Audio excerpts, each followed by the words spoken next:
వైజాగ్లో. First dosa tomato chutney.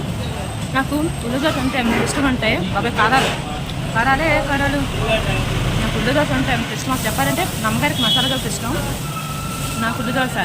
Vizag వచ్చానంటే నేను మా అమ్మగారు తిరిగిన రోజులు గుర్తొచ్చేస్తాను అనమాట. మా ఇద్దరు ఎప్పుడు వెళ్ళినా కూడా దోశలే, మా అమ్మగారికి మసాలా, నాకు ఉల్లి దోశ అనమాట. మానస హోటల్లో తింటున్నాను, మా ఇంటి పక్కనే ఇది. ఇప్పుడు అన్నాలు ఇవన్నీ ఎక్కడ ఉండేవే కానీ నాకు నచ్చిన వంటలన్నీ మంచిగా తినేద్దామని. ఫస్ట్ రోజు కాబట్టి దగ్గరగానే కారంగానే ఉంటాయి. కొన్ని రోజులు ఓపిక పడితే అలవాటు అయిపోద్ది, మనం కూడా లోకల్ అయిపోవచ్చు, ఈ రుచులకు అలవాటు పడిపోవచ్చు. ప్లమ్ కేక్ ఉందా అండి? నా ఫేవరెట్ ప్లమ్ కేక్ తీసుకుందాం అనుకున్నా, లేదంట రేపు రమ్మన్నారు, ఏ టైంకో చెప్పలేదు.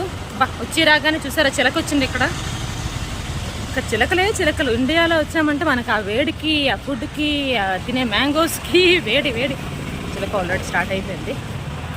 ఇప్పుడు నేను ఏం చేస్తున్నానంటే ఇందాకలా ఒక బాయిల్ మొక్కజొన్న చూశాను అక్కడ కొనుక్కొని. కాఫీ ఎక్కడ ఉంటుందా అని చూస్తున్నాను, జ్యూస్ షాపులు ఉన్నాయి, కాఫీ షాపులు లేవు. ఇందాకలా అక్కడ రెస్టారెంట్లో కాఫీ అడిగితే టైం పడుతుందంట, పాలు అది తేవాలంట. సో అంత టైం పడితే మనకు లేదు కదా అని చెప్పేసి బయలుదేరుతాను. మొక్కజొన్న తీసుకొని అనిపిస్తుంది ఒక పాల ప్యాకెట్ తీసుకెళ్ళి పెట్టుకున్నామని. చూద్దాం.